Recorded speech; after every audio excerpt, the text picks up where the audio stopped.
What's up guys, Random Razor here with another tech video for you guys today. And today I bring you guys a quick classic unboxing of the new Apple Watch. So of course, without further ado, let's slice this open, see what's so special about it, and give you guys my initial impressions on Apple's new watch.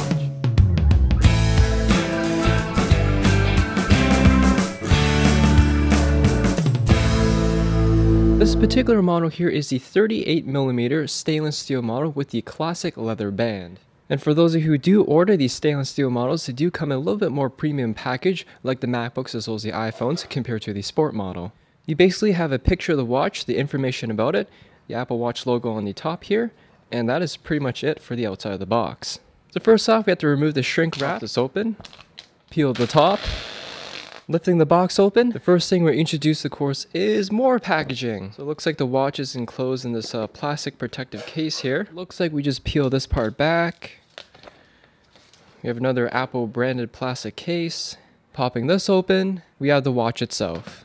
So it's kind of cool, Apple did include an actual protective travel case if you want to carry it around. The interior here has the Apple Watch logo, as well as a microfiber soft material plush interior. And here is the watch itself.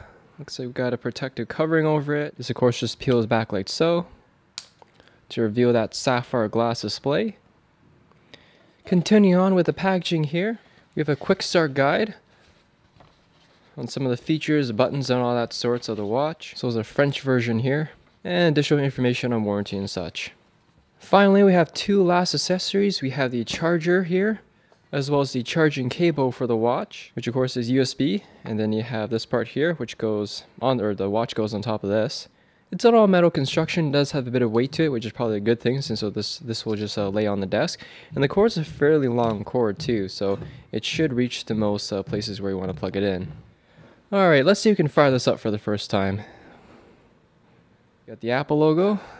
Alright, that took about a minute, so it's going to ask us to select a language. Now it wants me to pair to the iPhone, so we're going to grab the iPhone 6. It wants us to open the Watch app, which I did put somewhere. Make sure you have Bluetooth on, of course. And just hit start pairing. It wants us to put the camera on top of the watch. And once it's paired, it's going to look something like this. So now on the app here, it wants us to set up the watch, which we're supposed to do before we can do anything on the watch. It's going to go on my left hand. Next, you're supposed to enter our Apple ID. Next, if it asks us if you want location services on, as well as Siri. And no, I don't want to send diagnostics. You can create a passcode for the watch as well.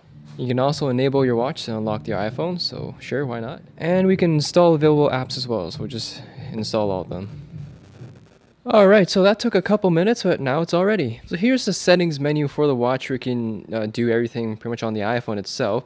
And I'm not going to obviously go through everything, but you can adjust brightness, text size, sounds, things like that right on the iPhone, which of course is because it's synced to the watch. It's a big menu system that you don't have to go through the watch itself.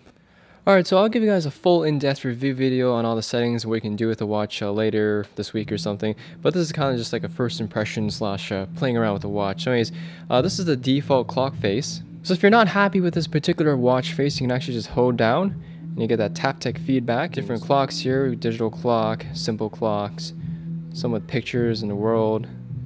I think I just accidentally deleted one.